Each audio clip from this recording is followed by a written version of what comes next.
Napakalaking kalokohan. Hindi ko akalaing mapupunta ako sa katawan ng kontrabidang prinsesa sa kwento na nakatadhanang mamatay. Kung hahayaan ko lang nalamigin at mamatay ang katawang ito, masasayang lang ang lahat. Ang ganoong kahabag-habag na pamumuhay, at ang ganoong kaawa-awang kamatayan. Ngayong ako na ito. Hindi ko hahayaang maulit ang nakaraan. Bakit ka umaaligid ng palihim sa kalagitnaan ng gabi? Ano ang binabalak mong gawin? Prinsesa, patawad po. Sumusunod lang po ako sa utos. Kaninong utos? At ano naman ang laman ng botelyang ito? Huwag na po kayong magtanong, mahal na prinsesa. Ang pag-inom nito ay magpapalaya rin sa inyo. Isang gamot para sa kalayaan, ha, napakahusay. Gusto mo ba akong mabaliw at mawala ng dangal? Tuluyang mawasak ang sarili kong buhay. Wala po akong nalalaman. Mga kawal, dakpin ang taksil na ito na pumasok ng palihim sa kalagitnaan ng gabi. Ang traidor na nagtangkang pumatay sa akin. Dakpin siya ngayon din. Bantayan siyang mabuti at hintayin ang magiging hatol ko sa kanya. Mahal na prinsesa, ibang-iba po kayo ngayong gabi kumpara noon. Patay na ang dating prinsesa. Simula ngayong gabi, mabubuhay na ako para lamang sa sarili ko.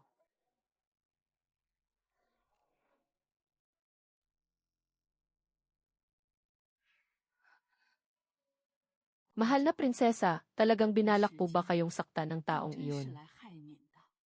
Kapag nalaman ito ng iba at gumawa sila ng gulo, iyan nga ang gusto ko, Momo, ang lumaki ang gulo. Simula ngayon, mababago na ang patakaran sa loob ng palasyong ito. Pero prinsesa, paano kung may makapangyarihang tao sa likod ng salaring iyon? Hindi po ba tayo mapapahamak kung lalabanan natin sila ng harapan? Zusha, tandaan mo.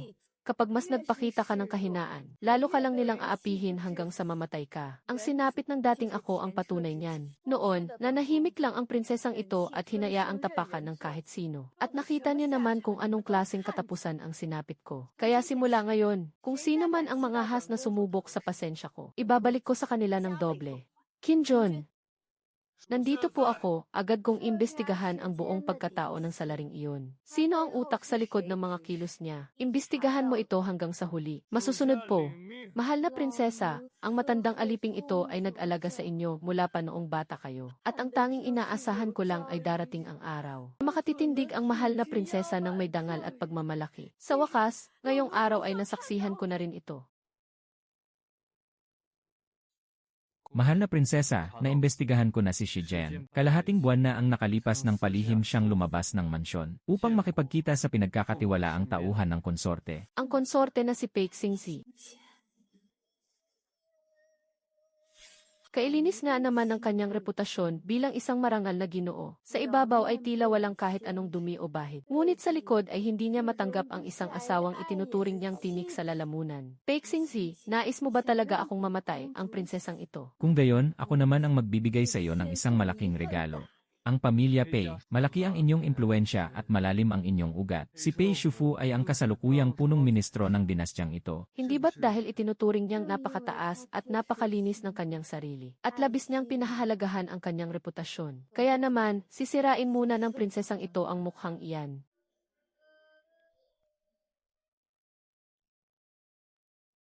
Nabalitaan kong nanganib ang inyong buhay kagabi, mahal na prinsesa. Kaya naparito ako para bisitahin kayo. Napakamaalalahanin naman ng aking konsorte. Ngunit hindi ko alam kung nandito ka para bisitahin ako sa aking sakit. O para tignan kung tuluyan na ba akong nalagutan ng hinina. Nagbibiro ang mahal na prinsesa, mag-asawa tayo. Paano ko naman nanaisin na may masamang mangyari sa inyo? Mag-asawa nga ba? Konsorte, sa loob ng 3 taong ito, tinuring mo ba ako bilang asawa kahit isang araw man lang? Mahal na prinsesa, ang mga salitang iyan, hindi ko maintindihan ang ibig mong sabihin. Hindi mo maintindihan. Kung gayon, ang bote ng gamot na nakababaliw sa kamay ni Shijayan. Paano mo ipapaliwanag iyon, konsorte, at Mahal na prinsesa, pinararatangan niyo ako ng walang ebidensya. ang sampal na ito ay para basagin ang mapagkunwari mong pagkatao. Jayang niyang, nababaliw ka na, baliw. Napakalinaw ng isip ng prinsesang ito. Sa halip, mas mabuting magdasal ka na lang, na huwag kong matunton ang pinagmulan ng gamot na nakababaliw na iyan.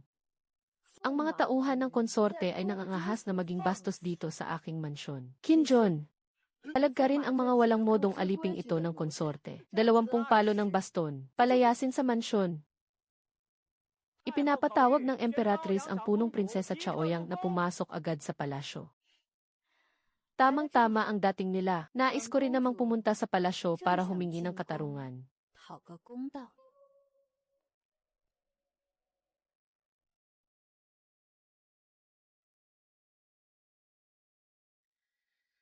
Nagtatanong ang emperatris at ang emperador kung bakit mo binugbog ang iyong asawa. Ang nagparusa sa aking asawa, nasaan ang iyong kagandahang asal, nang hindi man lang inaalam ang katotohanan. Basta ka na lang naninisi at nanunumbat. Ito ba ang ina na kinatakutan at iginalang ko sa kalahati ng aking buhay? May kapal ka pa talagang pumunta rito sa palasyo para magsumbong. May lakas ka ba ng loob na sabihin ang ipinagawa mo kagabi? Sa harap ng lahat, hindi mo kayang sabihin, hindi ba? Kung ganoon, ako na ang magsasabi para sa iyo. Nais kong ihabla ang aking asawa na si Paik Xingjian sa kasalanang pagtataksil at pagsisinungaling sa emperador. 3 taon na kaming kasal, ngunit hindi niya man lang ako ginalaw bilang asawa.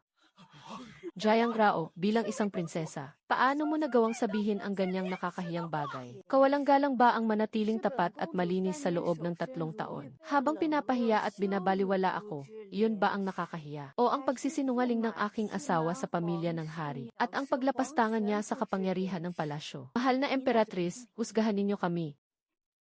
3 taon ko siyang naging asawa. Ngunit ang tanda ng aking pagkabirhen ay nananatili pa ring buo. Mga kagalang-galang na Ginoo, isang lalaki na kasal sa isang prinsesa sa loob ng 3 taon.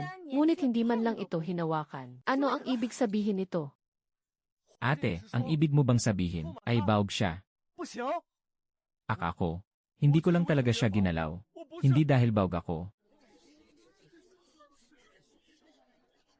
Ang sinumang magsinungaling sa pamilya ng hari at lumapastangan sa batas. Nais ko, bilang prinsesa, na hiwalayan ang aking asawa.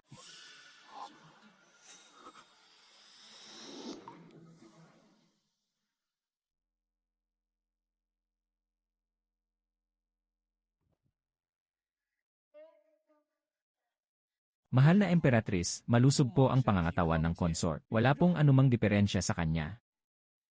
Kung wala naman palang sakit sa katawan, ibig sabihin ay sadyang ayaw lang talaga ng consort sa aking ate. At sinadya niya talaga siyang baliwalain sa loob ng 3 taon. Patawad po, mahal na emperador. Alam na po ng aking anak ang kanyang pagkakamali. Pei, bilang asawa ng prinsesa. 3 taon niyong pinabayaan ang prinsesa. Saan niyo inilagay ang dangal ng maharlikang pamilya? Hindi maaaring palampasin ng ganoon kadali ang bagay na ito.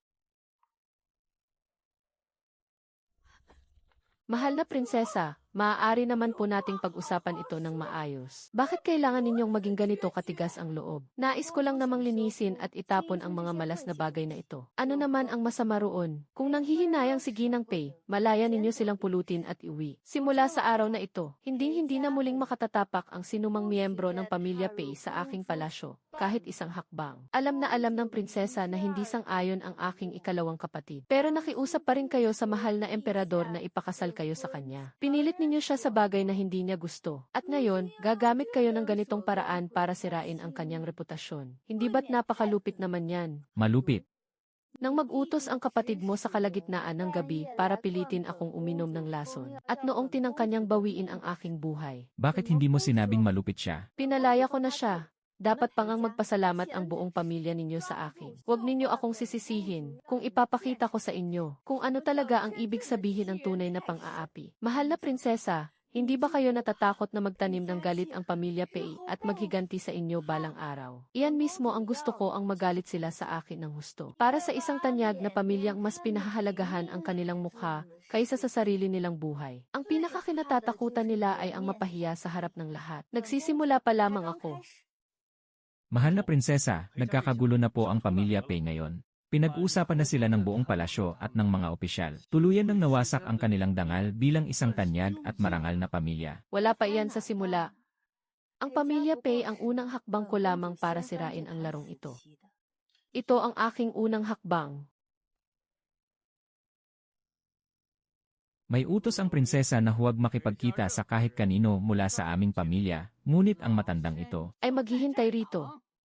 Hanggang sa lumipas ang galit ng prinsesa at pagbigyan akong makausap siya ng saglit. Sinabi ng prinsesa, kung mapilit talaga ang matandang Ginang Pei na maghintay, edi maghintay siya. Ngunit sa harap ng pintuan ng palasyo ng prinsesa, hindi kung sino-sino lang ang may karapatang tumayo rito.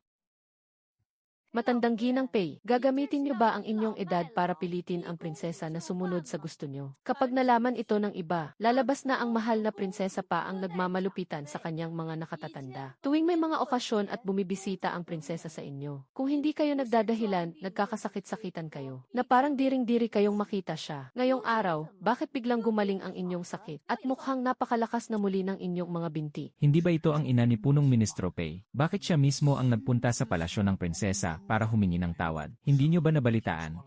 Kinasal ang pangalawang ginoong Pei sa prinsesa sa loob ng 3 taon, pero hindi man lang niya ito hinawakan. Niloko nila ang emperador. Ito ay parang pagtatapon ng dangal ng pamilya Pei sa putikan at pagyurak dito. Mahal na prinsesa, nagbaba na ng utos ang emperador at pinayagan na ang inyong paghihiwalay. Ang inyong paghihiwalay ay naaprubahan na, at ang inyong dote ay wala nang kinalaman sa pamilya Pei. Mabuti naman, ang kasalang ito na wala namang patutunguhan, ay sa wakas natapos din. Ito ang kabayaran sa lahat ng pighati. Mula ngayon, putol na ang anumang ugnayan sa pagitan nating dalawa. Ang buhay na utang mo kay Jiang Yao, pilit kong sisingilin sa iyo, unti-unti, para sa kanya. Mahal na prinsesa, bagaman naaprubahan na ang inyong paghihiwalay, kailangan pa rin nating mag-ingat sa pagganti nila. Hindi kailangang mangamba. Ang isang marangal na pamilya na naging katatawanan na sa buong mundo, ay kasalukuyang abala sa pagliligtas sa sarili nilang balat. Ito ang tamang pagkakataon para sa akin, na harapin ang mga taong nagtatago sa dilim.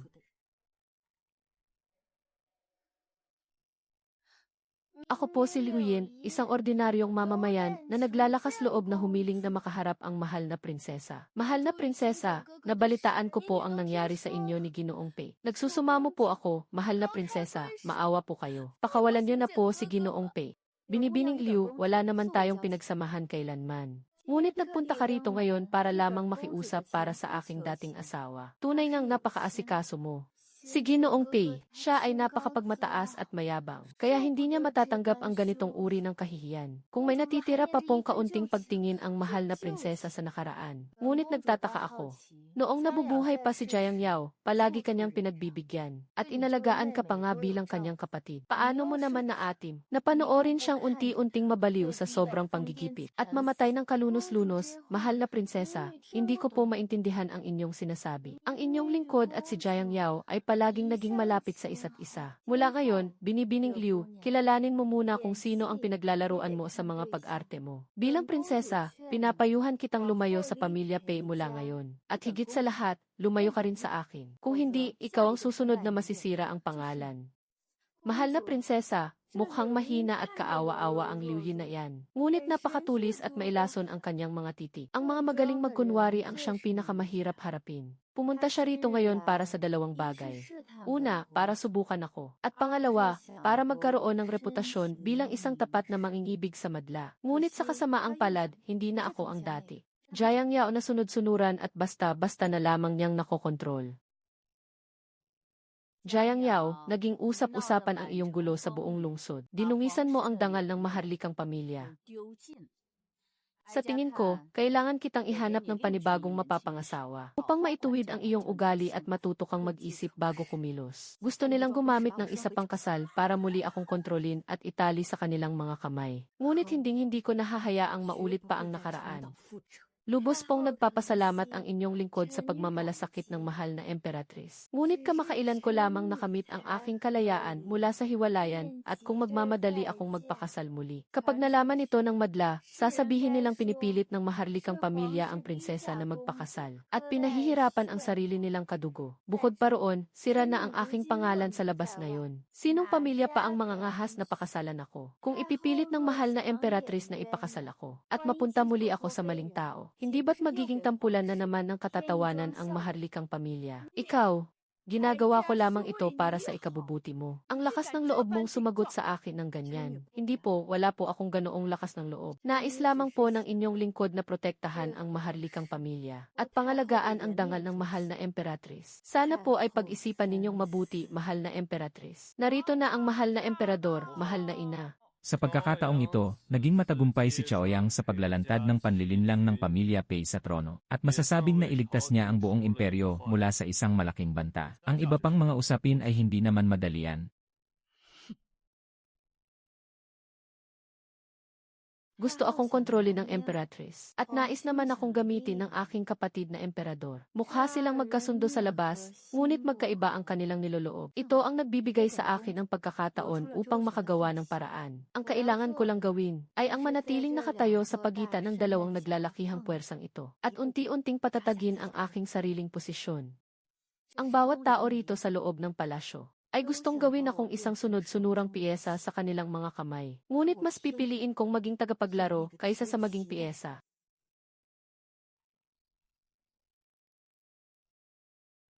Napakahusay ng iyong mga taktika, mahal na prinsesa. Sa ilang salita lamang, ay napaatras mo na ang inang reyna. Sinasadya ba ni Ginoong Tiangyi na maghintay rito para lamang purihin ako? O para ako ay patahimikin?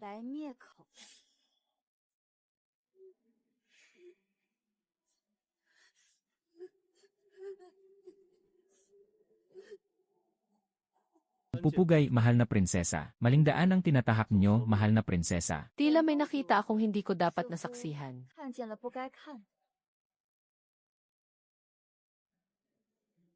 Hindi mahalaga kung ano ang iyong nakita, mahal na prinsesa. Ang mahalaga ay kung matatandaan mo kung kailan dapat manahimik.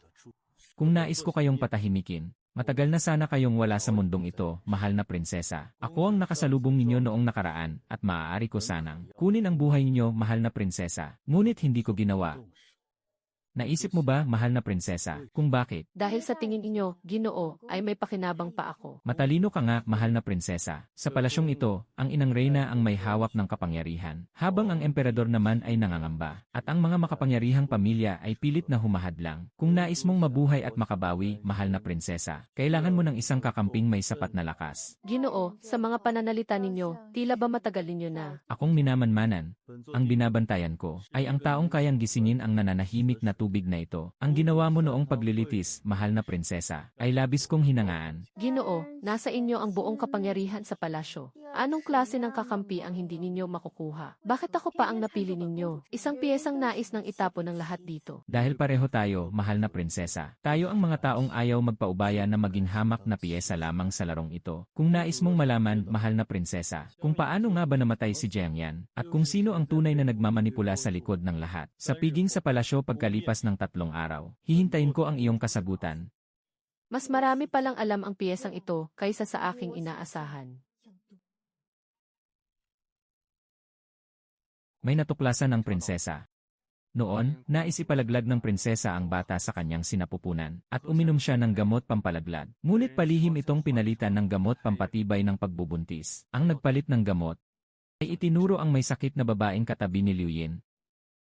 Sabi ko na nga ba, hindi talaga malinis ang mga kamay ng mapagkunwaring si Liu Yin. Mahal na prinsesa, sino kaya ang nag-utos kay Liu Yin na palitan ang gamot noon? O baka kusa niya lang itong ginawa dahil sa masamang hangarin sa katayuan ni Liu Yin. Hindi niya basta-basta magagawa iyon sa mansyon ng prinsesa nang walang nakakaalam. At palihim na gumawa ng ganoong klaseng panloloko nang walang nakakapansin. Siguradong may sumusuporta sa likod niya. Isa-isa natin silang sisingilin ng dahan-dahan. May lihim na pagtingin si Liu Yin kay Pei Xingjian. Ngunit dahil mababa ang kanyang katayuan, hindi siya maaaring maging legal na asawa nito. Kaya naman nagkukunwari siyang mahina at inosente sa lahat ng pagkakataon. Para sirain ang relasyon ng dating may-ari ng katawang ito kay Pei Xingjian. At palihim niya ring itinulak ang dating may-ari ng katawang ito sa kapahamakan. Kung talagang mahal niya ang asawa ng prinsesa, bakit ganoon kasama at makamandag ang puso niya? Ang gusto niya talaga ay ang posisyon bilang young mistress ng pamilya Pei. At ang dating may-ari ng katawang ito ay humaharang lamang sa kanyang daan. Kung sino pa ang mukhang walang malay, siya pa pala ang may pinakamalalim na sikreto. Masyado kasing naging mabait at walang muwang ang dating may-ari ng katawang ito. At itinuring pang kapatid ang isang traidor na lobo. Hindi nahahayaan ng prinsesang ito na magtagumpay siyang muli. Ang isa ay walang kwentang asawa ng prinsesa na gustong umagaw ng kapangyarihan. At ang isa naman ay isang mapagkunwaring babae na gustong umangat sa buhay. Nagsabuatan silang dalawa para unti-unting patayin sa hirap ang dating may-ari ng katawang ito. Ang utang na ito ay kailangan nilang pagbayaran ng may kalakip na interes, isa-isa. Siguradong may hawak pang mas mahalagang impormasyon si Qian. Ang kakamping ito, nagpasya na ang prinsesang ito na makipagtulungan sa kanya. Ang tungkol sa pagpapakasal ni Liu Yin,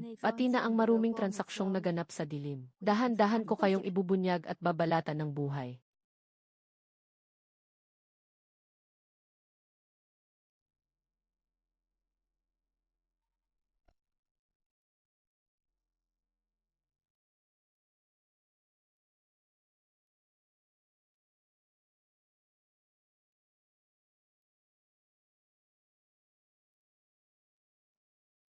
Kung itinuturing ninyo ang prinsesang ito bilang isang piyesa lamang sa laro, ipapakita ko sa inyo kung paano.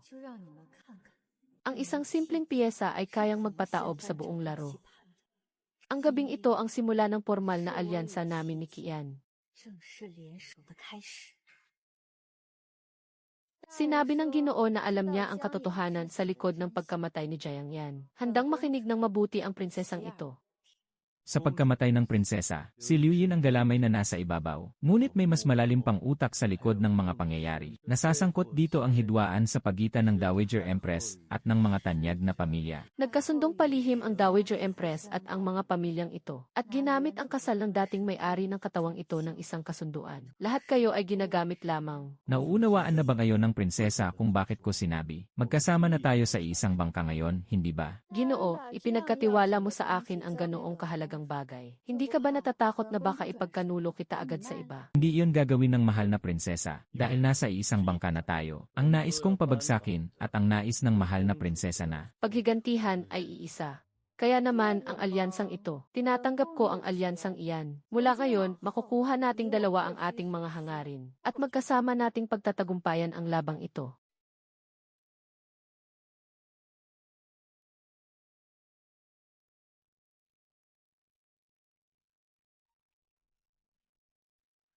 Ang nais ni Liu Yin ay ang titulo at reputasyon bilang young mistress ng pamilya Pei. Kung ganoon, ang prinsesang ito ay unahing sisirain ang malinis na reputasyong pinapahalagahan niya ng husto. Paano iyon gagawin ng mahal na prinsesa? Hindi ba't gustong-gusto niyang magkunwaring mahina at magpanggap na tapat magmahal? Ang prinsesang ito ay ipapakita sa buong kabisera ang tunay niyang kulay. Gusto ba ng prinsesa na tuluyan siyang masira? Hindi lang yan, gusto kong maranasan niya mismo ang hagupit ng sarili niyang mga bulong-bulungan. At ang pakiramdam na husgahan ng libo-libong tao. Kung paano niya pinahirapan ang orihinal na may-ari ng katawang ito noon. Ay ganoon din ang ibabalik ko sa kanya ngayon. Mga kagalang-galang kong tagapakinig. Sinasabing ang marangal na prinsesa ay pumili ng mapapangasawa. Sa likod ng matatayog na pader ay nakakulong ang kanyang kabataan. Doon niya nakatagpo ang mapagpanggap na diwatang may mapangakit na ganda. Nagsimula ang isang kwento ng pag-ibig at pangulila. Nalimutan ang dangal ng maharlikang pamilya, at tanging ang hinaharap na lamang ang tinanao ng may pag-asa. Ngunit sa huli, ang magandang panaginip ay madaling naglaho, at ang pag-ibig ang sumira sa marangyang pamilya. Narito pala ang tunay na may sala, at nagawa pa niyang magpanggap na inosente at walang kamuwang-muwang. Ikaw nga ang taksil na si Jiang Yu. Binibini, pinag-uusapan na po sa labas ang tungkol sa pananakit ninyo sa iba. Tiyak na masisira ang inyong magandang pangalan. Sa tingin mo ba ay mapapabagsak mo ako sa ganitong paraan lang? Hindi ganoon kadaling sumuko si Liu Yin. Binibini, napakalakas ng kapangyarihan ng prinsesa. Hindi natin siya kayang labanan. Kung hindi natin siya kayang labanan ng harapan, dadaanin natin ito sa patatago. Hindi ba't gustong-gusto niyang magpanggap na marangal at malinis? Tingnan lang natin kung anong mangyayari kapag pinahiran ko ng putik ang kanyang pangalan. Paano pa niya malilinis ang pangalan niya? Ako, si Liu Yin, ay malinis at walang kasalanan. Nagsiselos lang ang prinsesa dahil magkababata kami ng aking mahal na si Xingjian. Kaya siya nag-imbento ng mga chismis para sirain ang aking pangalan. Nakikiusap ako sa inyo, kayo na po ang humusga. Napakasakit namang umiyak ni Binibining Liu, tila ba nadudurog ang puso. Tingnan mo nga, mukhang may punto nga naman siya. Posible kayang ginagamit lang ng prinsesa ang kanyang kapangyarihan para mang-api. Sinabi mong nag-imbento ako ng chismis, Binibining Liu, napakahusay. Kung ganoon, gawa-gawa ko rin ba ang mga ito? Narito ang lahat ng testigo at mga ebidensya. Kung paano mo pinalitan ang gamot noon para patayin ang yumaong prinsesa. Bawat detalye ng iyong mga krimen ay nakasulat dito. Gusto mo pa bang makipagtalo sa harap ng maraming tao? Oo po. Inutusan po ako ni Binibining Liu. Napalitan ang gamot pampalaglag ng prinsesa ng gamot pampakapit. Nagsisisi na po ako. Patawad po. Siya pala talaga ang pumatay sa kanya. Napakagaling niyang magkunwari, pero ahas pala ang kanyang puso. At may lakas pa ng loob siyang pumunta rito para umiyak at magreklamo. Huy! Simula pa lang ito. Walang makatataka sa mga taong pumatay sa yumaong prinsesa.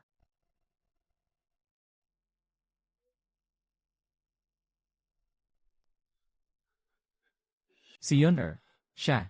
Paano ito nangyari?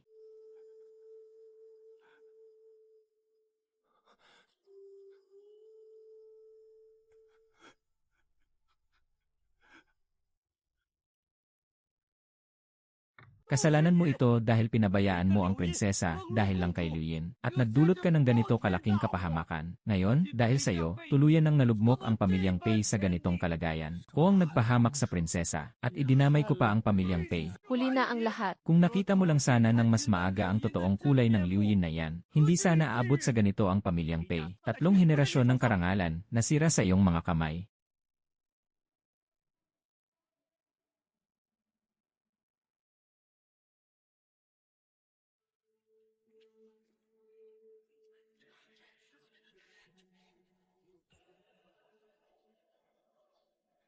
Masyadong mataas ang tingin sa sarili ng pamilyang Pei at nakasanayan na nilang maghari-harian at mang-api. Ngayon, ito na ang tamang panahon para isa-isa nilang pagbayaran ang bawat atraso at utang nila. Nang hindi man lang gumagamit ng kahit isang sundalo ang prinsesa, ay nagawa niyang mabaon ang pamilyang Pei sa sarili nilang gulo. Lubos po akong humahanga sa inyo. Inilabas ko lamang ang mga maruruming sikreto na itinago nila at ibinunyag ko lamang sa ilalim ng liwanag. Ang batas na mismo ang siyang nagpaparusa sa kanila. Sinasabi ng lahat na hindi nababahiran ng dugo ang mga kamay ng prinsesa. Ngunit ang bawat kilos ninyo ay nakamamatay. Ang ganyang talas ng isip at tatag ng loob ay kailanman ay hindi mapapantayan ng inyong abang lingkod. Tapos na ang laban na ito sa pamilya Pei. Ngunit ito ay simula pa lamang sa aking landas ng paghihiganti. Isang tuntungan lamang.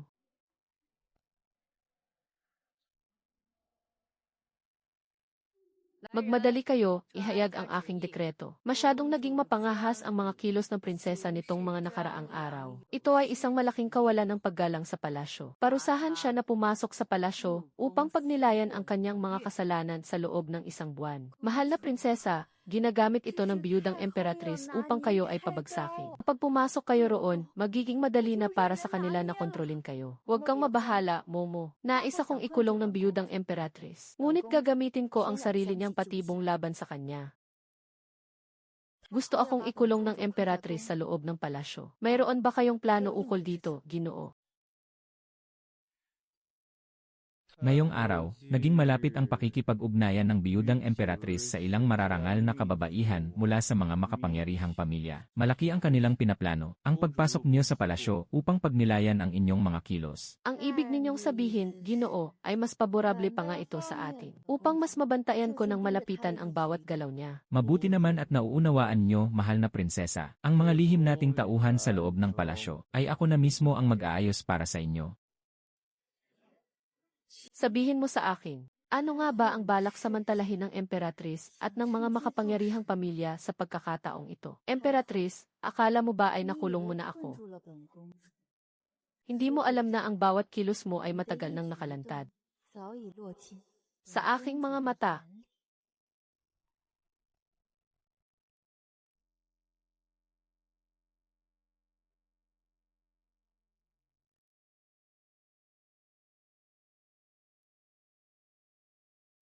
alam na alam ninyo ang bawat sulok at sikreto ng palasyong ito, Ginoo. Kaya naman labis akong nagtataka kung sino nga ba talaga kayo. Ang isang ordinaryong bating ay hindi magkakaroon ng ganyang talas ng paningin at husay sa pamamaraan gaya ninyo. Tila ang inyong mga lihim ay kasing lalim din ng palasyong ito. Napakatalino ninyo, mahal na prinsesa. Masyadong matalino, na kung minsan ay nagiging mahirap na maging para sa akin ang ilang bagay. Pinilit lamang akong maging matalino ng aking mga pinagdaanan. Kung magiging tapat lamang kayo sa akin, Ginoo, makakaasa kayo na ibibigay ko rin ang aking buong suporta. Bakit kailangan pa niyong alamin ang lahat, mahal na prinsesa? May mga bagay sa nakaraan na mas mabuting huwag niyo nang malaman. Ngunit dahil magkakampi naman tayo, Ginoo, maging ako, hindi ko nais makasabay. Sa isang taong hindi alam kung saan nagmula, ang kaaway ba ng Panginoon, ay kaaway na rin ng prinsesang ito.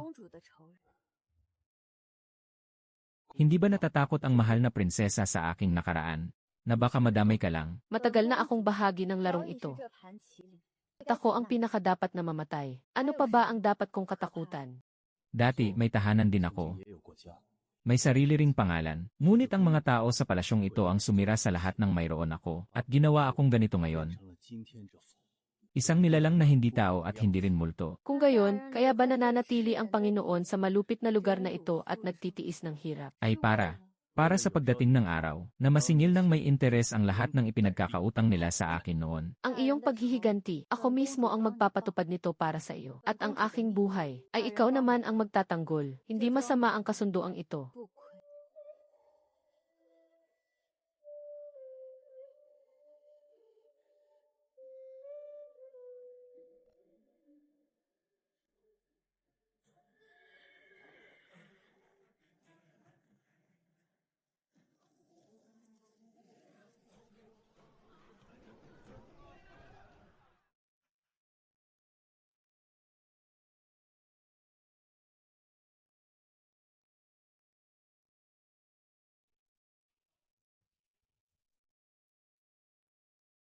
Napakalakas ng iyong loob. Namangahas sa mismong harapan ko na gumawa ng gawa-gawang paratang.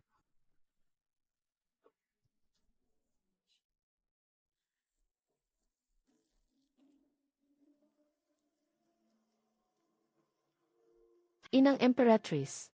Unang bahagi pa lamang ito ng interes na ibinabalik ko sa iyo. 第一笔利息。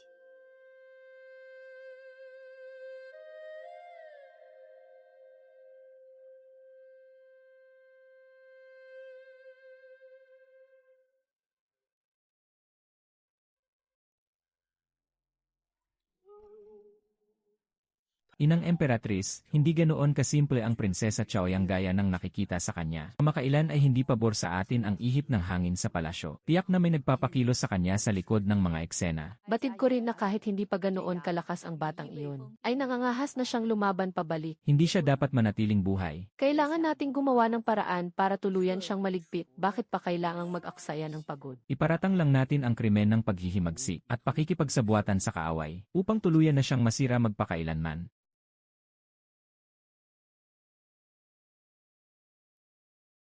Paghihimagsik, napakalupit na balak, gusto nilang hatulan ako ng kamatayan.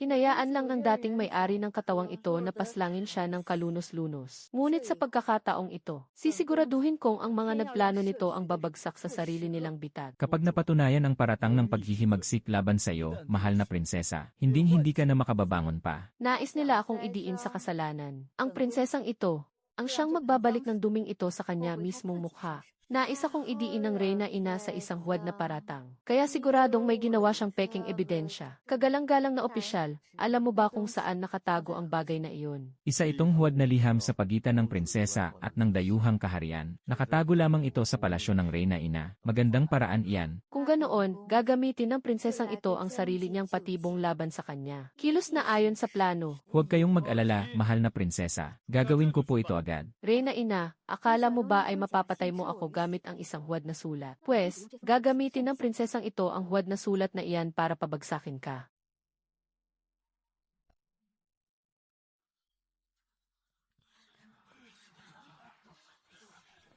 Jayang Niao, bilang isang prinsesa ng maharlikang pamilya, nagawa mo pang makipagsabuatan sa kaaway at magtaksil sa bansa. Mga kawal, dakpin siya. Reyna Ina, nais mo ba talagang parusahan ng kamatayan ang prinsesang ito dahil sa pagtataksil? Narito ang lahat ng testigo at ebidensya. Subukan mo pang magpalusot. 小便。 Nais lang itanong ng prinsesang ito, Reyna Ina, saan ba talaga nanggaling ang lihim na sulat na iyan? Ang lihim na sulat na ito ay may napakapangit na sulat kamay, at puno ng mga halatang kapintasan. Kapatid na emperador, pakitingnan ang depensa sa hangganan na binanggit sa sulat. 3 buwan na ang nakalipas mula ng baguhin iyon. Ngunit ang taong nampimeke nito ay walang kaalam-alam. Sa ganitong uri ng kapintasan, nagawa mo pa akong idiin. Nais kong itanong sa Reyna Ina, kung ito nga ay lihim kong sulat sa mga kaaway. Bakit ang papel at tinta na ginamit dito ay nagmula lahat sa iyong palasyo ng Changchun? Huwag mo akong paratangan ng walang ebidensya. Ay ito, may nagtangkang magdiin sa akin, isa itong patibong. Kanina lang ay pilit mong sinasabi na totoo ang sulat na ito. Ngayong nabisto ka na, bigla mong sasabihin na ito ay patibong. Reyna Ina, alin ba talaga sa dalawa ang gusto mong paniwalaan namin? Mga kawal. Siya sa atin niyong mabuti ang bagay na ito.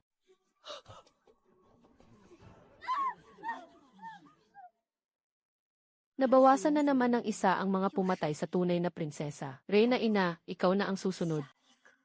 就轮到你了。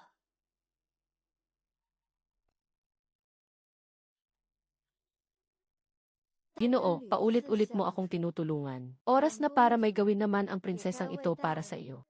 做点什么了？ Sino ba talaga ang iyong kaaway? 究竟是谁？ 15 taon na ang nakalipas. Ako ang lehitimong anak ng pamilya ng General ng Estado. Ngunit sa loob lamang ng isang gabi, ang buong pamilya ko ay pinaratangan ng pagtataksil at pag-aalsa. Malupit na pinaslang ang buong pamilya ko. Noong bata pa ako, kinapon ako at ipinasok sa palasyo para maging alipin. Nagtiis akong mabuhay ng ganoon hanggang ngayon. Ang may utak sa pag-frame up sa mansyon ng general. Ay, ay ang dating reyna noon, na ngayoy reyna ina na, nakipagsabuatan siya sa mga makapangyarihang pamilya para mag-imbento ng maling paratang laban sa amin. Ang buong pamilya Kiko ay naging tapat na lingkod ng kaharian. Ngunit dahil sa laki ng aming ambag na naging banta sa kapangyarihan ng hari, pinagbintangan nila kaming nagbabalak ng pag-aklas, at pinaslang ang lahat ng walang disenteng libingan. Kaya nagsumikap akong umakyat sa pinakamataas na posisyon ng kapangyarihan sa loob ng palasyo. Para lamang sa pagdating ng araw na ito. Ang araw na ako mismo ang sisingil ng katarungan para sa pamilya Ki. Sa loob ng 15 taon, bawat araw ng aking buhay ay inilaan ko para lamang sa sandaling ito. Kaya pala, iisa lang pala ang ating kaaway. Ang reyna ina ang pumatay sa dating may-ari ng katawang ito. At pinaslang din ang buong pamilya mo. Ang utang na dugong ito, tutulungan kitang singilin iyan ng magkasama tayo. Mahal na prinsesa, alam mo ba kung ano ang ibig sabihin ng pumanig sa akin? Para mo na ring isinugal ang sarili mong buhay sa kamatayan. Ang buhay kong ito, ay inagaw ko lang din naman mula sa kamay ni kamatayan. Kaya sa pagkakataong ito, ako mismo ang kakalagkad sa mga taong nanalasa sa atin. Isa-isa ko silang papanagutin sa batas, at ibabagsak ko sila mula sa kanilang kinalalagyan. Mahal na prinsesa, tungkol sa susing testigo sa huwad na paratang sa mansyon ng general noon, may isa pa palang buhay.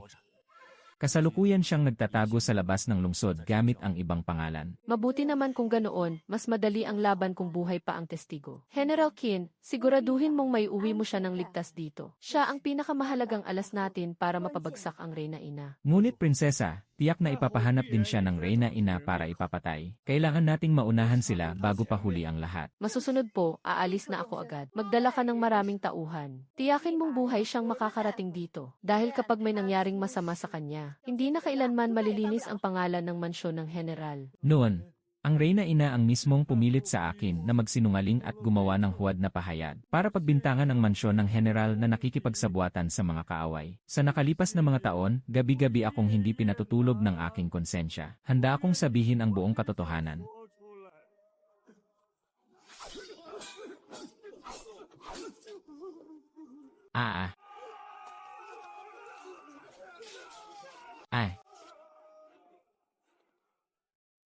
Sa tulong nito, kasama ang iba pang mga ebidensya, ay sapat na upang mabigyang katarungan ang mansyon ng general. 15 taon na ang nakalilipas. Sa wakas, may pag-asa ng mabigyang katarungan ang buong pamilya Qi. Tatanawin kong malaking utang na loob ito, Jiang Yao.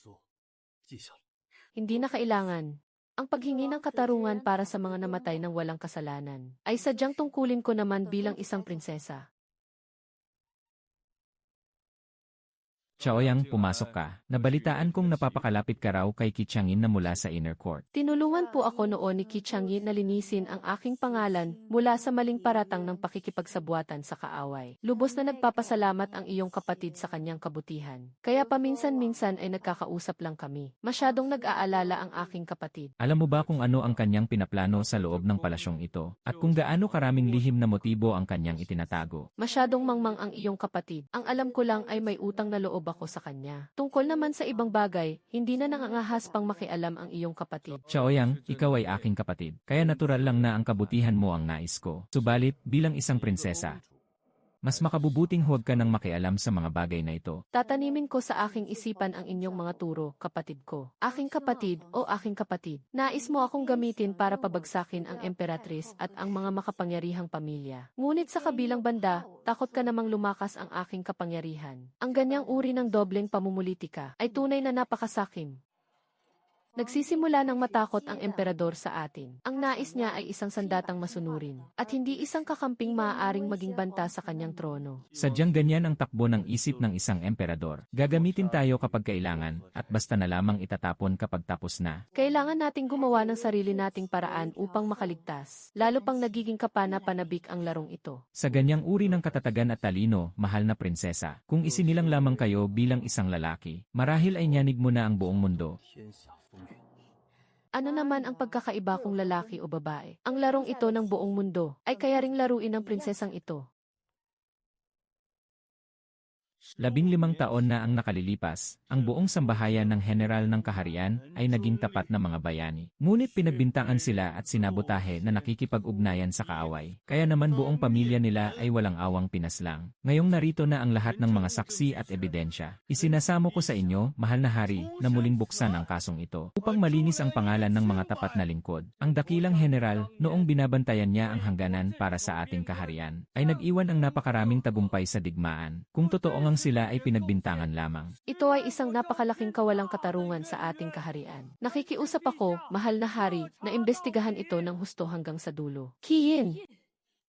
Ang lakas ng loob ng hamak na aliping iyon, parang multong ayaw mamahinga. Hindi natin sila tuluyang naubos noon.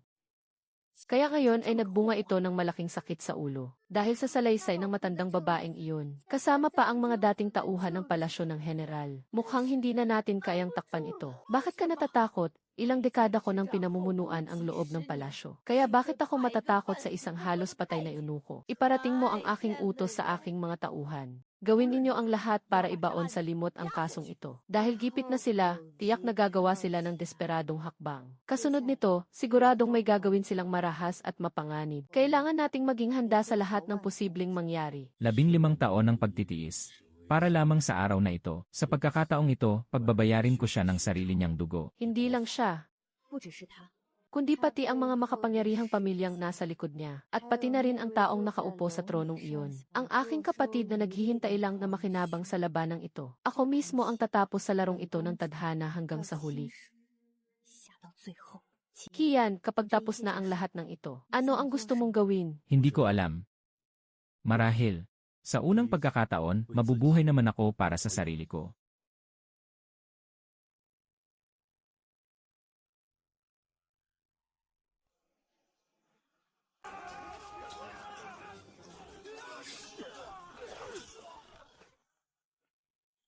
Gusto yata ng Empress Dowager na magkaubusan na. 鱼死网破了。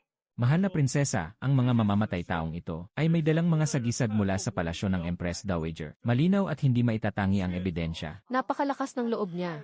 Nagpadala siya ng mga mamamatay tao para lamang patahimikin ang lahat. At ito na nga ang matibay na ebidensya para tuluyan siyang mapabagsak. Mga kawal, hulihin ang mga mamamatay taong ito at kumpiskahin ang kanilang mga sagisag. Bukas na bukas din, ihaharap natin ito sa mahal na hari sa mismong korte. Napakaluma na ng kasong ito. Maaaring gawa-gawa lamang ang mga testigo at ebidensya, kaya hindi tayo dapat kumilos ng padalos-dalos. Sa isang banda, iayanig nito ang pundasyon ng bansa, at sa kabilang banda, 15 taon nang nagdurusa sa kawalang katarungan ang mga tapat na lingkod. Kung palalampasin lang natin ito dahil matagal na ang nakalipas, hindi ba't mabibigo at masasaktan natin ang puso ng lahat ng tapat na pinuno at sundalo? Mahal kong kapatid, ang kasong ito ay dapat nating imbestigahan hanggang sa lumabas ang buong katotohanan. Tama ang sinabi ng mahal na prinsesa.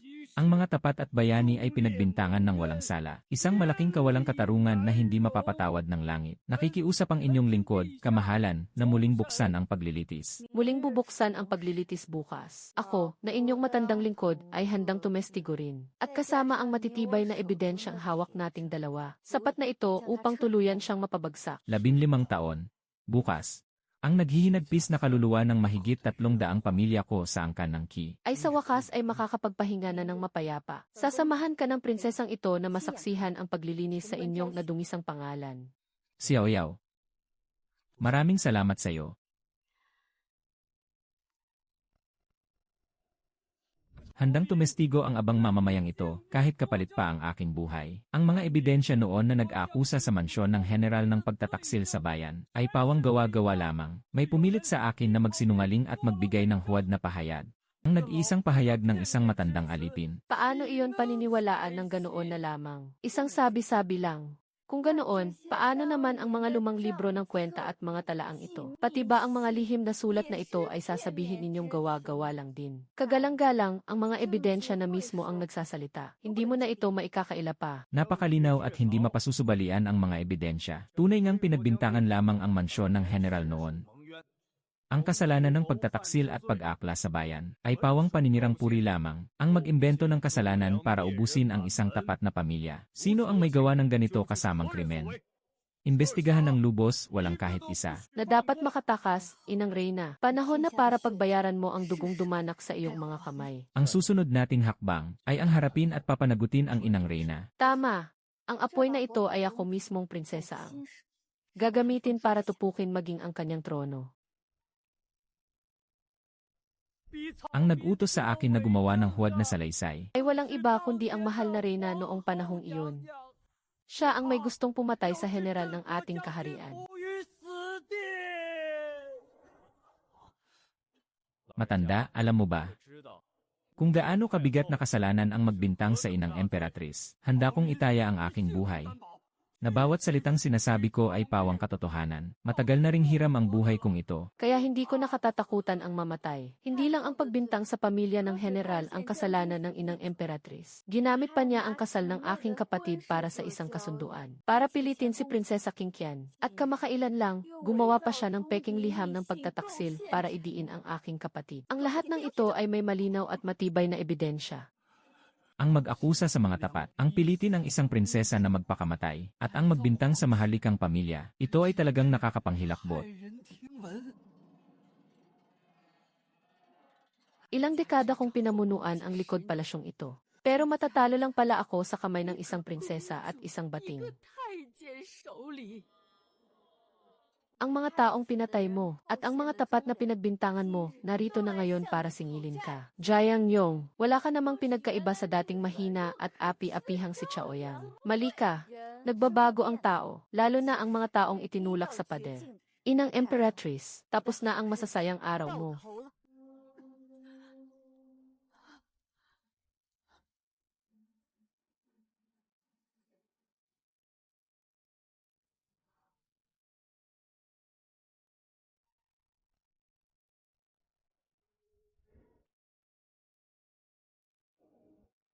Ang pagmamanipula sa mga utos ng palasyo.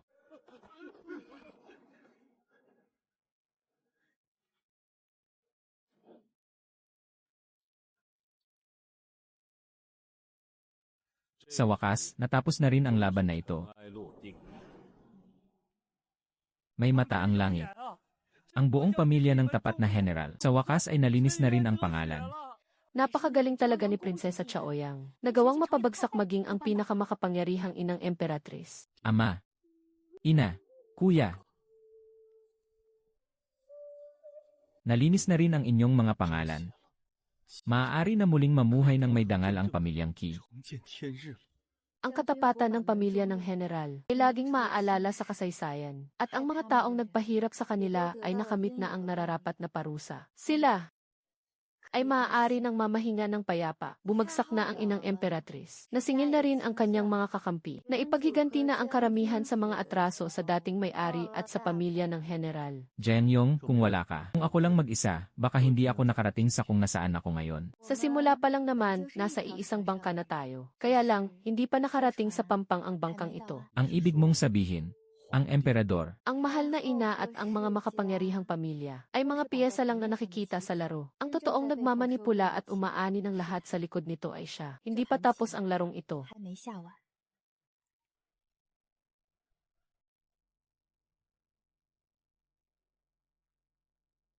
Chaoyang. Qi Jing, sa pagkakataong ito, salamat sa inyong lahat. Nararapat lamang nabigyan ko kayo ng karampatang gantimpala. Labis naman po ang inyong papuri, mahal na kapatid. Ang inyong kapatid at si Director Qi ay ginawa lang ang nararapat para sa kaharian. May gantimpala man o wala, hindi ko na po inaasam iyon. Ang tanging hangad ko lang ay ang mamuhay ng payapa. Mukhang balak na tayong dispatsahin ng emperador na yung wala na tayong silbi sa kanya. Isang prinsesang may hawak na kapangyarihan, isang makapangyarihang opisyal, at ang pamamahala sa inner court. Lahat ng iyon ay tinik sa kanyang mga mata. Gusto niya tayong itapon matapos niya tayong pakinabangan. Pero nagkakamali siya. Dahil matagal na nating inihanda ang mga alas na magpapadalawang isip sa kanya. Noong treasurin at idiin ang general noon, talaga nga bang walang alam ang emperador? Ibig mong sabihin sa mga nangyari noon, may kinalaman din ang emperador. Kaya naman ang sekretong kasulatang ito ang magsisilbing proteksyon natin. Habang hawak natin ito, hindi basta-basta makakakilos ang emperador laban sa atin.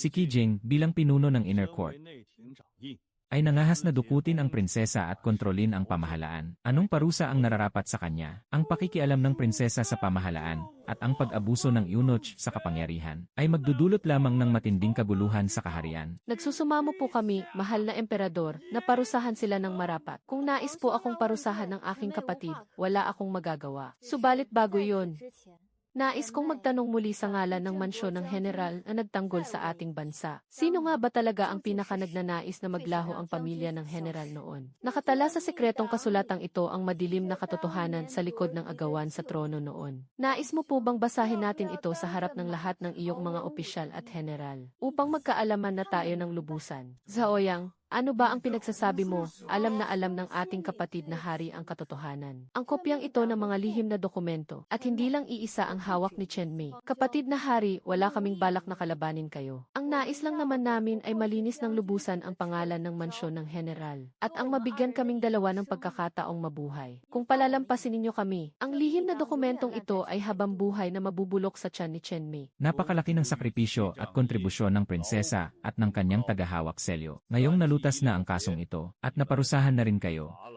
Pinapahintulutan ko na kayong magpahinga muna.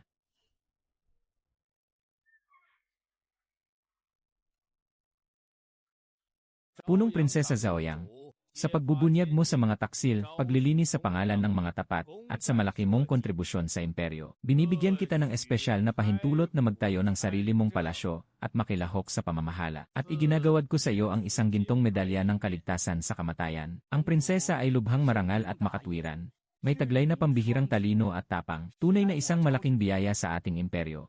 Simula sa araw na ito, ang aking pagpapakasal, ang aking buhay, ay hindi na kailanman magpapasakop sa tingin o dikta ng iba. Prinsesa, mula sa pagiging isang hamak na piyesa lamang sa laro, hanggang sa marating mo ang kinaroroonan mo ngayon, lubos na humahanga ang iyong tapat na lingkod. Hindi dahil sa magaling ako, kundi dahil pinilit ako ng malupit na mundong ito, na gumawa ng sarili kong paraan para mabuhay. Napakahina ng dating may-ari ng katawang ito. Ipinagkatiwala niya ang kanyang tadhana sa iba, kaya ganoon na lamang kasaklap ang sinapit niya. Ngunit hindi ko iyon papayagang mangyari sa akin. Sa mundong ito, man sa ako ang kokontrol dito, o ito ang dudurog sa akin.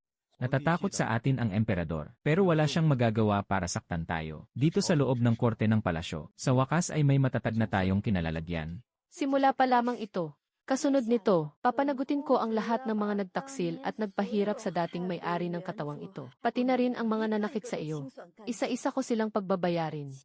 Sa tingin mo ba kapag natapos na ang lahat ng ito, makakaalis ba talaga tayo ng mapayapa at ligtas? Kaya natin, basta't hawak pa natin, ang alas na kinatatakutan ng lahat. Sa hakbang na ito, hinding-hindi na tayo matatalo.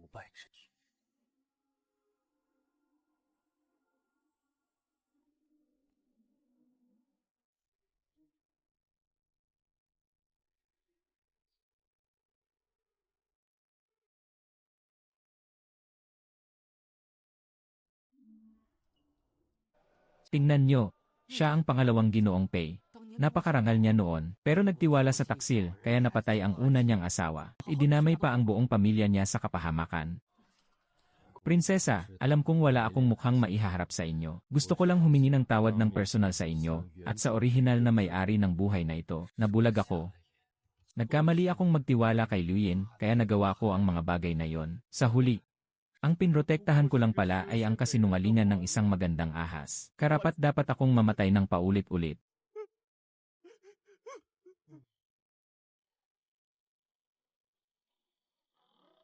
Ihingi ka ng tawad, patay na ang orihinal na may-ari ng katawang ito. Hindi na niya maririnig ang paghingi mo ng tawad. Hindi na kita papatulan pa bilang isang prinsesa. Sa buong buhay mo, dadalhin mo ang matinding pagsisisi sa pagkamatay ng una mong asawa. Magdurusa ka ng unti-unti sa sarili mong pagsisisi. Iyan ang pinakamalupit na parusa para sa iyo. Hindi siya pinatay ng prinsesa, dahil yon pala ang mas matinding parusa. Kung papatayin siya, matatapos lang ang lahat ng ganoon kadali. Masyadong magiging madali iyon para sa kanya. Ang hayaan siyang mabuhay na may dalang matinding pagsisisi at pahirapan ng sarili niyang budhi araw-araw, kung saan maghahangad siyang mabuhay ngunit hindi magawa, at maghahangad mamatay ngunit hindi rin maaari.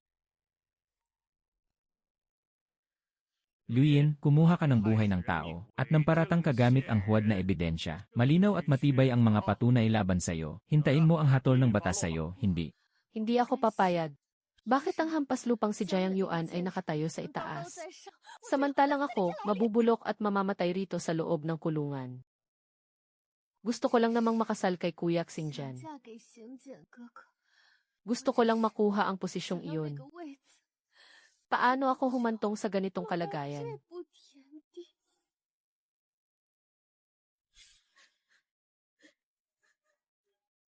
Liu Yin, binalak at pinlano mo talaga ang pagkamatay ng orihinal na may-ari ng katawang ito. Tinapakan mo ang iba para lang makaangat ka. Pero nakalimutan mo, gaano ka man katuso sa iyong mga plano, hinding-hindi mo matatakasan ang hustisya at ang batas ng langit. Walang kasalanan na walang kabayaran sa mundong ito.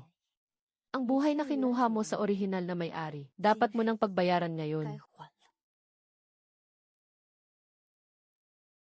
Hindi ba natatakot ang prinsesa na bago siya mamatay, ay mangdamay pa siya at may isiwalat na kung ano-ano? Tagal lang alam ng prinsesang ito ang lahat ng ibinunyag ni Pan. Ang taong tulad niya na puro panlilinlang lang ang alam at walang pakundangan, ay walang silbi kung hahayaan pa siyang mabuhay. Ang batas ng kaharian na ang magpaparusa sa kanya sa ngalan ng katarungan.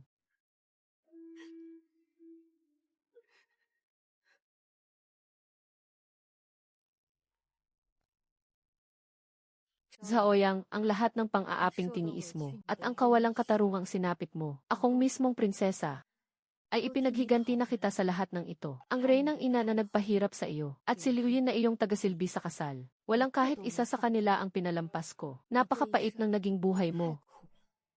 Ipinagkatiwala mo ang iyong kabutihan sa maling tao, at ibinigay mo ang buong puso mo sa maling lalaki. Ngunit sa pagkakataong ito, ipinaglaban ka na ng prinsesang ito at itinama ang lahat. Mahal na prinsesa, kung nakikita mo man ito mula sa kabilang buhay, maaari ka nang mamahinga ng may kapayapaan. Ang lahat ng hirap na tiniis mo sa nakalipas na mga taon, sa wakas ay may nagkamit na rin ng katarungan para sa iyo. Yaya, kahit nawala na ang dating may-ari ng katawang ito, ngunit ang kanyang buhay ay ipagpapatuloy ng prinsesang ito ng may buong dangal. Ngayong napakagaling at napakatapang na ng mahal na prinsesa, maluwag na sa loob ng matandang tagasilbing ito na pumanaw. Ang dating prinsesa na hinahayaang tapakan lamang ng iba, at hindi man lang makapagsalita, ay hindi na kailanman babalik. Sa buhay na ito, iisang tao lang naman tayo.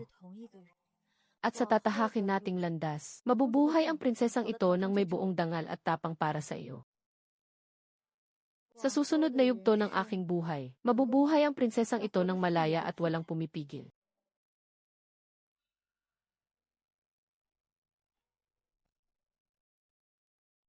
Malapit nang matapos ang paghihiganti kay Jiang Yang, at kapag natapos na ang lahat ng iyon, ano nang balak mo? Napakalawak ng mundo, at nais ng prinsesang ito na lakbayin at masdan ang ganda nito. Ikaw naman, sa nakalipas na 15 taon, nabuhay lamang ako para maghiganti. Ngayong natapos na ang paghihiganti, hindi ko na alam kung saan ako tutungo. Kung ganoon, sumama ka na lang sa prinsesang ito. Napakalawak ng mundo.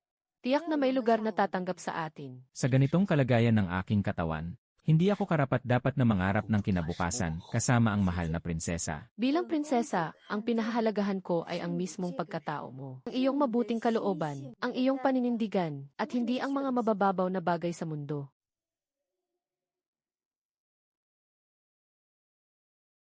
Jiang Yao, alam mo ba kung gaano kalaki ang halaga ng mga salitang iyan para sa akin? Bilang prinsesa, kapag binitawan ko ang aking salita, paninindigan ko ito. Ang mga alituntunin ng mundong ito, kailanman ay hindi ko binigyang pansin.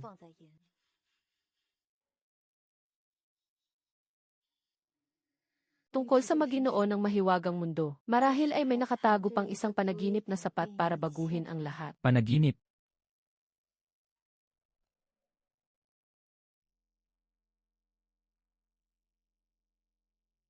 Panginoong Tiangin, ang inyong abang lingkod ay may ibinaong lihim sa loob ng 15 taon na kailangang ipaalam sa inyo. Anong lihim?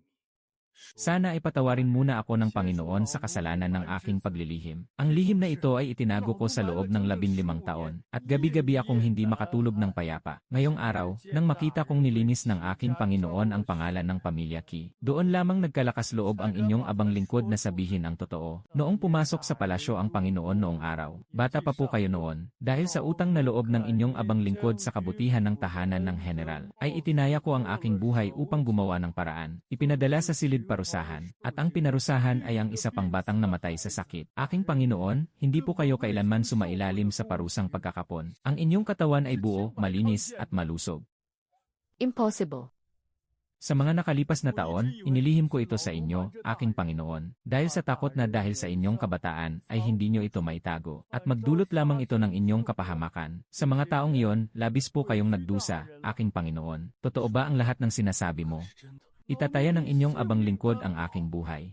Sa silid parusahan noon, dahil natatakot sila sa pinagmula ng batang iyon, itinago ko ang lahat ng ebidensya. Malinis ang inyong pagkatao, aking Panginoon. Kapag ganap ng nalinisan ang inyong pangalan, maaari na kayong matanggal sa talaan ng mga eunuko, at muling maging isang marangal na anak ng pamilya Ki. Tadhana nga naman, sa pinakamadilim na dako ng aking kawalang pag-asa, tahimik na nag-iwan ng kaunting pag-asa para mabuhay. Karapat-dapat naman pala ako sa kanya.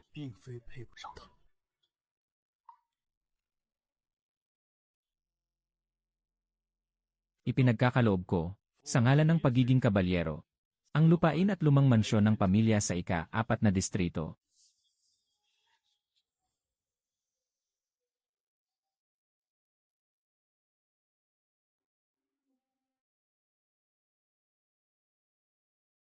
Ito ang tunay na ikapitong Ginoo. Ina, malinis na ngayon ang aking pangalan. Naibalik na ang aking katayuan. Ang mga salitang hindi ko kayang sabihin noon. Ngayong araw, may gusto akong itanong sa'yo. Magsalita ka, nakikinig ang prinsesang ito. Sinabi mong gusto mong makita ang kagandahan ng mundong ito. Maaari ko ba kitang samahang pagmasdan ito ng magkasama? Iyan mismong mga salita ang hinihintay ng prinsesang ito. Napakabuti. Napakabuti naman. Sa wakas, nakatagpo na rin ang mahal na prinsesa ng taong tapat na magmamahal sa kanya. Isang taong karapat-dapat sa inyo.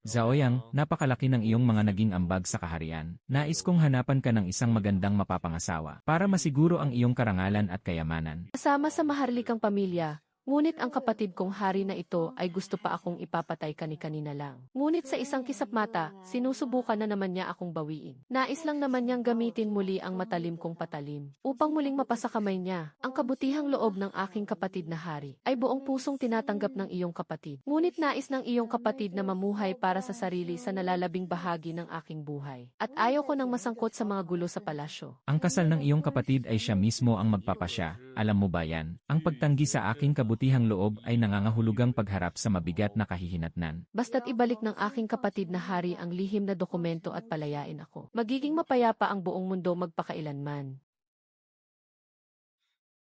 Zaoyang, lumaki ka na at may sarili ka ng pakpak.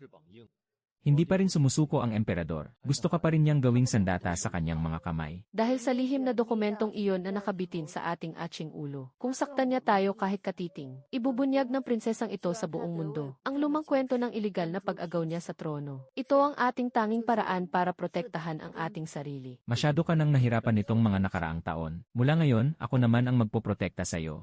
Walang sinuman sa atin ang kailangang mag-isang pumrotekta sa isa. Mula ngayon, magkasama tayong tatayo at haharapin ang bawat unos. Iyan ang tunay na nais ng prinsesang ito.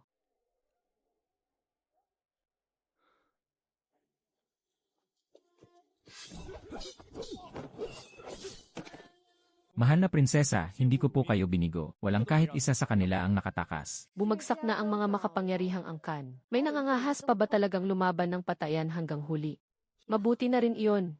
Naghahanap nga po tayo ng dahilan upang tuluyan silang lipulin, mahal na prinsesa. Talagang hindi sumusuko ang mga taksil na ito, nangahas pa silang magtangkang pumatay. Pati ang mga mumunting payasong iyan, nangangahas pang mag-ingay. Ayusin at ihanda ng maayos ang mga testigo at ebidensya para isumite. Titiyakin ng aking kapatid na emperador na ang mga natitirang rebeldeng patuloy na lumalaban, ay siguradong pagbabayarin ang buo ng walang ititira. Nangahas silang pagtangkaan ang buhay mo. Ayos lang hanggat kasama kita at ang hukbo ng kin. Ligtas at walang kahit anong galos ang prinsesang ito. Ang mga lapastangan na iyon pa ang kusang naghanap ng sarili nilang kamatayan.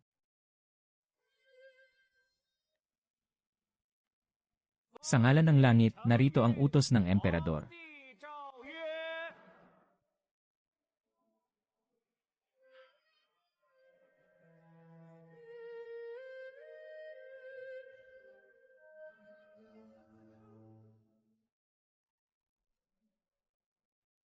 Ang dakilang angkan ng inang Reyna, ang pamilya Pei ng Liuyin, nabayaran na rin sa wakas ang lahat ng atraso nila noon. Naipaghiganti na ang dating may-ari ng katawang ito. At nalinis na rin ang pangalan ng pamilya Kimo mula sa maling paratang. Ang bitag ng kamatayan na inihanda ng iba para sa atin, ay tuluyan na nating winasak. Ang masamang prinsesa sa kwentong iyon na nakatadhanang mamatay, ay matagal nang wala. At ang prinsesang kaharap mo ngayon, ay mas malaya na ngayon kaysa sa kahit sino. Ngayon, nagawa mo na.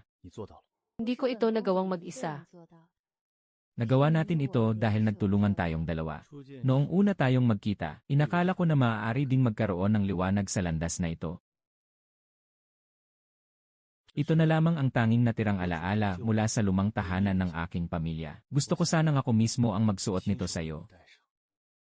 Mula ngayon, malawak na ang mundong naghihintay sa atin. Ang tanging hangad ko na lamang ay lakbayin at pagmasdan ang ganda ng mundo kasama ka. CJ, simula ngayon, kung saan ka man magpunta, doon din ako. Kahit sa pinakadulo ng daigdig, sa buhay man o sa kamatayan, hinding-hindi ako lalayo sa iyo.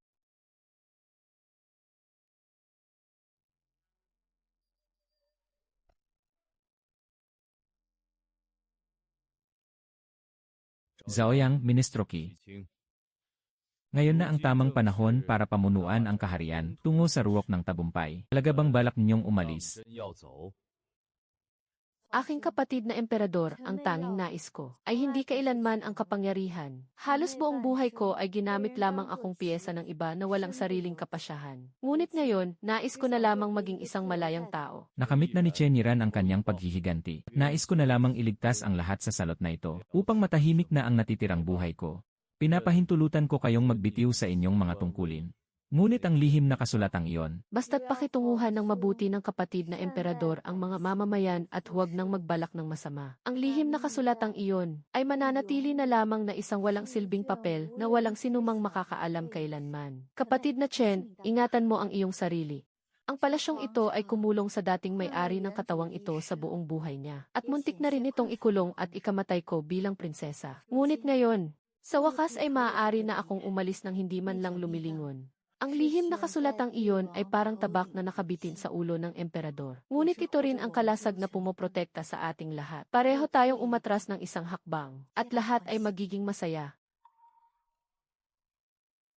Mahaba at malayo po ang inyong lalakbayin, prinsesa. Kaya dapat po kayong mag-ingat palagi. Huwag kang mag-alala, Mao-Mao. Dahil sa pagkakataong ito, ang prinsesang ito ay mamumuhay na ng buhay na para talaga sa akin. Isang malaking karangalan para sa matandang aliping ito ang maglingkod sa inyo, prinsesa. sulit na po ang buhay ko dahil sa inyong dakilang kabutihan. Hinding-hindi po ito malilimutan ng inyong tauhan habang buhay. Kung may kailangan po kayo sa hinaharap, prinsesa, handang mamatay ang inyong tapat na tauhan para sa inyo. Kinki, pinrotektahan mo ako sa buong paglalakbay na ito. Tatanawin ko itong malaking utang na loob. Mula ngayon, magsikap ka rin para sa sarili mong kinabukasan. Tatalima po ang inyong tauhan sa inyong mga turo, prinsesa. Mag-ingat po kayo sa inyong paglalakbay, prinsesa at pangpitong ginoo.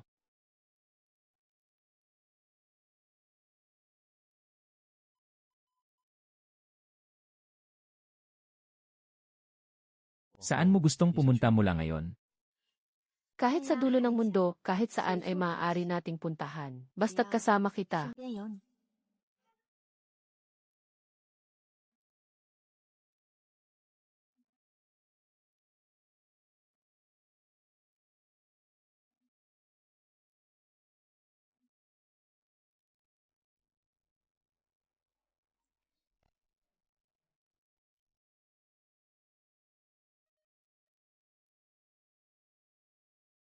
Ito ang buhay na talagang hinahangad ko. Tikman mo ito, ito ang pinakamasarap na luto sa bayan. Napakasarap, mas masarap pa ito kaysa sa mga mamahaling putahe sa palasyo. Kaya natin to. Dati, akala ko ay itinadhana na akong mamuhay sa galit at dilim habang buhay. Ngunit ikaw ang nag-akay sa akin patungo sa liwanag. Sa natitirang bahagi ng aking buhay, ipinapangako kong hinding-hindi kita bibigin. Walang ibang hinahangad ang prinsesang ito, kundi ang iyong tapat na puso. Sa buhay na ito, ang lahat ng katapatan, swerte, at nalalabing bukas na ipinagdarasal ko, ay para sa iyo lang lahat. Ang mapakasalan ka ay ang pinakadakilang biyaya sa buhay ko. Ako na si Kijean. Kijean, noong nandoon pa ako sa malupit at mapanganib na palasyo. Gabi-gabi akong hindi makatulog ng mahimbing dahil sa takot. Ngayong nakasandal na ako sa tibok ng puso mo. Ngayon ko lang talaga naramdaman kung ano ang tunay na kapayapaan. Simula ngayon sa mundong ito, wala na ang masamang prinsesa na nakatadhanang mamatay sa kwento, kundi isang simpleng mag-asawa na lang sa tabing ilog ng Jiangnan, nabubuhay para sa sarili nilang kaligayahan. Ang ganitong kapayapaan at ligaya ay pinaghirapan kong makamit gamit ang sarili kong mga kamay. Ang buhay naming mag-asawa ay simple pero puno ng init at pagmamahal. Noon, ang lila ang kasuotang opisyal na kinatatakutan ng buong palasyo. Na siyang makapangyarihang pinuno noon, ay naging isang simpleng asawa na lang ngayon na umiikot ang mundo sa kanyang kabiyak. Sino ang mag-aakalang? Si Qi Changyan na kinatatakutan ng lahat ng opisyal sa palasyo, ay magiging isang simpleng asawa na lang ngayon na umiikot ang mundo sa kanyang kabiyak. Hindi kailanman ako naging si Changyan. Si Kian lang ako. Yit said, parang kulang pa sa timpla. Mukhang kailangan pa yatang magsanay ni Ginoong Qi. Sige, mula ngayon ay ipagluluto kita araw-araw. Siguradong masasanay din ako balang araw.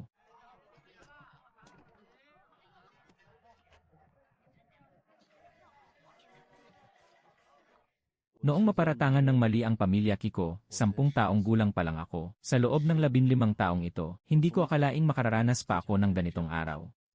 Ang nakaraan ay nakaraan na. Ang ating hinaharap ay nagsisimula pa lamang. Tapos na ang lahat. Nakahiganti ka na at nalinis na ang iyong pangalan. Ngayon, malaya ka na, Qi. At nandito ako sa tabi mo. 2 taong paulit-ulit na dinurog ng tadhana. Sa yakap ng isa't isa. Unti-unting pinagsasama ang mga basag na alaala ng nakaraan upang muling painitin ang nalamig nilang mga puso. At simula ngayon, magkasama na tayo habang buhay. Hindi na nag-iisa. Ang lalaking noon ay nabubuhay lamang para sa paghihiganti. Ngayon ay natututo ng magtimpla ng tsaa para sa mga mahal sa buhay at magbantay sa liwanag ng ilawan. Ang simpleng init na ito ay ang kapayapaang hindi niya man lang pinangarap noon.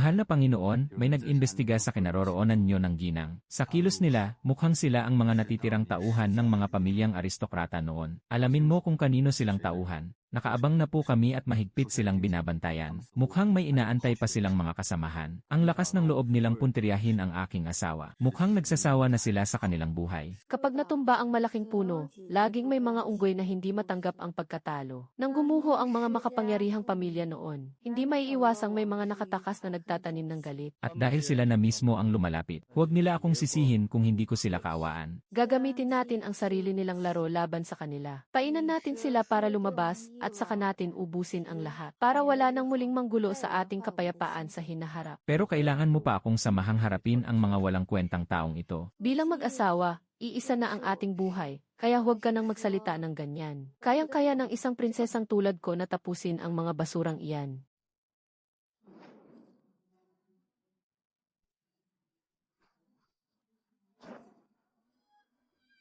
Kung gusto nila tayong saktan, tingnan muna natin kung may kakayahan sila. Nabahala ka ba? Hanggat kasama ko ang aking asawa, bakit naman matatakot ang isang prinsesang tulad ko?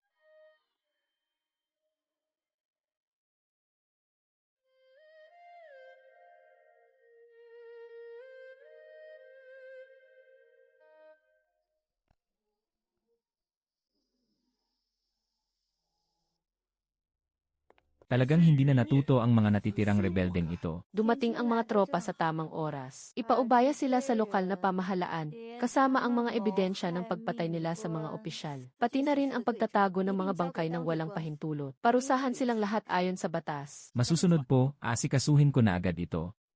Bagay na bagay talaga ang mahal na prinsesa at ang kanyang kabiyak. Sa tindi ng inyong pagsasama, walang anumang unos ang makapagpapabagsak sa inyo.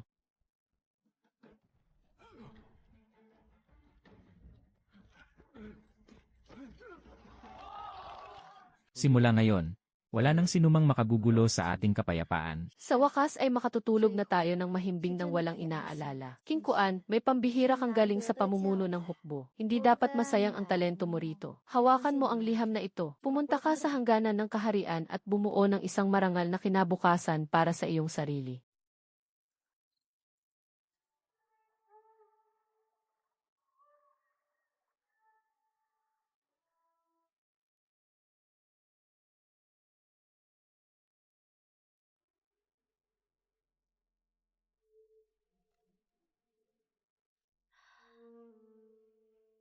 Kahit sa paanan ng trono ng emperador, may mga masasamang tao pa ring naninira sa mga tapat at mabubuti. Kaya naman dito sa kanayunan, tiyak na hindi rin mawawala ang mga mapang-aping mapagsamantala sa kapangyarihan. Nais mo bang makialam? Bilang prinsesa, sa aking paglalakbay mula sa pagiging mahina patungo sa pagiging malakas, ang pinakakinasusuklaman ko ay ang mga mapang-abuso sa kapangyarihan. Ngayong may kakayahan na ako. Hindi ko kayang magbulag-bulagan lang.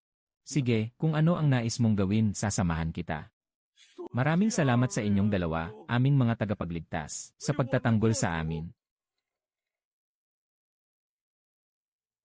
Huwag kayong magpasalamat sa amin. Ang batas ng kaharian ang nagbigay sa inyo ng katarungan. Sa susunod, kung makaranas muli kayo ng kawalang katarungan, tandaan ninyong mag-ipon ng ebidensya at isumbong ito sa mga otoridad. Huwag ninyong hayaang maapi na lamang kayo. Dati, akala ko puot lang ang mayroon sa mundong ito. Ngunit ngayon ko lang nalaman na ang pagtulong sa mahihina at pagpaparusa sa masasama ay nakapagpapagaan din pala ng kalooban. Ito pala ang tunay na kahulugan ng mabuhay. Binubulag ng puot ang puso ng tao. Ngunit ang kabutihan ang nagbibigay liwanag sa landas sa ating harapan. Munting ibon, bago kita nakilala, ang mundo ko ay walang kulay, tanging itim at puti lang. Puno lang ng puot. Ngunit ikaw ang nagpamulat sa akin. Nasa mundong ito, marami pa palang pagmamahal at pagkalinga na karapat dapat nating ingatan. Mula ngayon, ang pagmamahal na ito ay magkasama nating iingatan.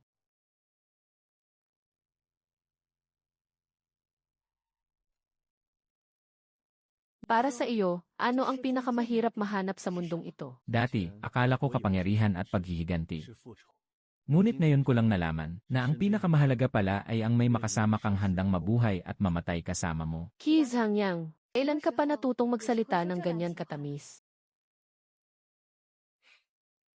Natutunan ko lang sa'yo. Bilang isang prinsesang napunta lang sa mundong ito mula sa isang nobela, akala ko mamamatay na ako sa trahedyang nakatadhana para sa akin. Ngunit ang mga pagsubok at pakikipaglaban sa bawat hakbang, at ang pagsasama nating dalawa ang nagpamulat sa akin na ang Ana ay kailanman hindi nakasulat sa bato, hanggat hindi ka sumusuko. Mababago mo ng sarili mong mga kamay kahit ang pinakawalang pag-asang sitwasyon. Totoo iyon, kung nagpatatalo ako sa tadhana ko noon, tiyak na nabulok lang ako sa kahihiyan sa kailaliman ng palasyong iyon. Ang galit at hindi ko pagsuko ang nagdala sa akin kung nasaan ako ngayon. Napakaganda ng iyong sinabi. Ako, si Kijing, sa buhay kong ito. Ang unang kalahati ng buhay ko ay nilamon ng puot. Pero sa natitirang bahagi nito, gusto kong mamuhay ng mabuti sa piling mo. Tingnan mo ang libu-libong ilaw na iyon. Sa likod ng bawat ilaw, may isang taong nagsisikap mabuhay. Ako rin, bilang isang prinsesa, ay gustong maging bahagi ng mga ilaw na iyon. Ang pinakatahimik at pinakapayapang ilaw sa lahat. Mangyayari yon. Magkasama nating gagawin yon.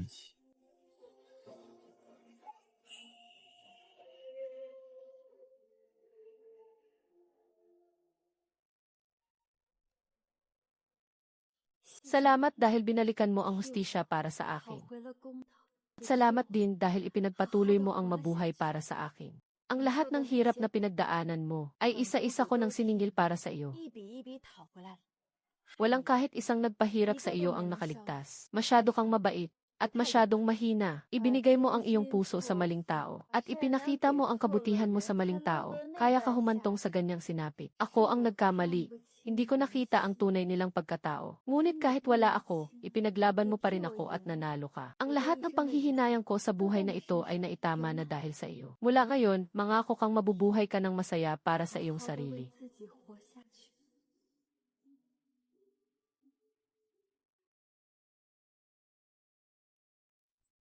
Nanaginip ka ba ng masama?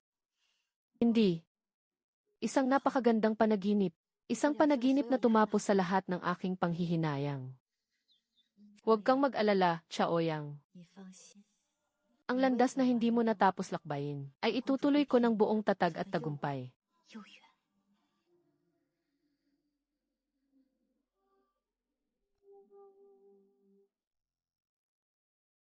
Totoo ba, ikaw? Magiging ina ka na. Magiging ama na ako. Magkakaroon na sa wakas ng tagapagmana si Ginoong Qi. 要后继有人了。 Ako, hindi ko akalain. Magkakaroon din ako ng sariling anak. Ang aming angkan, ang pamilyang Qi, ay muntik ng tuluyang maglaho. Pero ngayon, sa wakas, may magpapatuloy na sa aming lahi. Ama, ina, kuya, may tagapagmana na ang pamilyang Qi. Sana'y nakikita ito ng aming mga ninuno mula sa langit. Tiyak na babantayan at poprotektahan nila ang batang ito.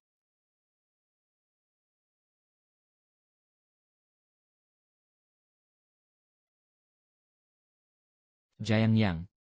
Salamat. Dahil sa iyo, nagkaroon ako ng tahanan. Ibinigay mo sa akin ang lahat ng mga bagay na hindi ko man lang pinangahasang pangarapin noon. Mula ngayon, ang ating pamilya ay mamumuhay ng ligtas at payapa. At masaya nating haharapin ang bawat bukas ng magkakasama. Makaakit. Ang anak natin ay isisilang sa isang tahanang walang panlilinlang at walang anumang pagkapuot. Lalaki siyang malaya at walang inaalalang anuman. Ang kalayaang nakamit natin gamit ang lahat ng mayroon tayo ay para lamang masiguro ang kanyang maliwanag na kinabukasan.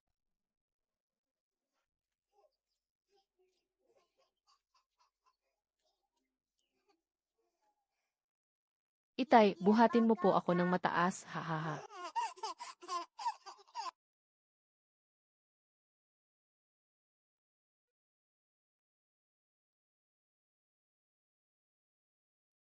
Lord Qi, sabihin mo nga, ang malupit at masamang karakter na isinulat para mamatay sa libro noon. Kung alam lang ng prinsesa na mararating niya ang ganitong buhay ngayon. Hindi kaya siya makapaniwala, hindi.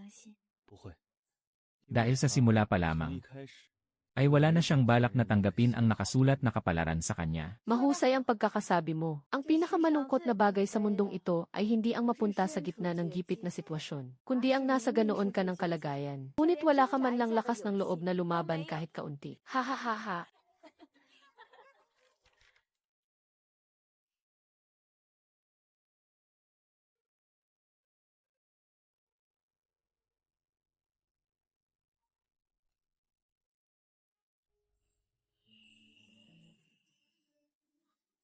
Isinusulat mo ba ang kwento natin? Nais isulat ng prinsesang ito ang lahat. Upang malaman ng mga susunod na salinlahi na ang kapalaran ay maaaring baguhin ng sarili nating mga kamay. Kung ganoon, paano mo balak tapusin ang kwentong ito? Isusulat ko na ang masamang prinsesang pinatay ng iba sa kwento noon ay nagawa ring makamit ang kalayaan at ang kanyang tunay na pag-ibig sa sarili niyang mga kamay at ang isang buhay na ganap at mapayapa. Padpad ang prinsesang ito sa loob ng isang kwento. Isang piyesa lamang na nakatadhanang mamatay sa huli. Ngunit ang prinsesang ito ay hinding-hindi susuko sa kapalaran. Walang katapusan sa mundong ito ang hindi kayang baguhin. Basta't malinaw ang iyong pag-iisip, matatag at hinding-hindi papayag na magpatalo. Ang makasama ka sa buhay na ito, ang pinakamalingking biyayang ipinagdasal ko. Ang katapusang isinulat ng ibang tao ay babaguhin ng prinsesang ito gamit ang sarili niyang mga kamay. Ang lahat ng paghihirap at kadiliman sa buhay na ito ay nagbunga na ng ganap na kaligayahan ngayon.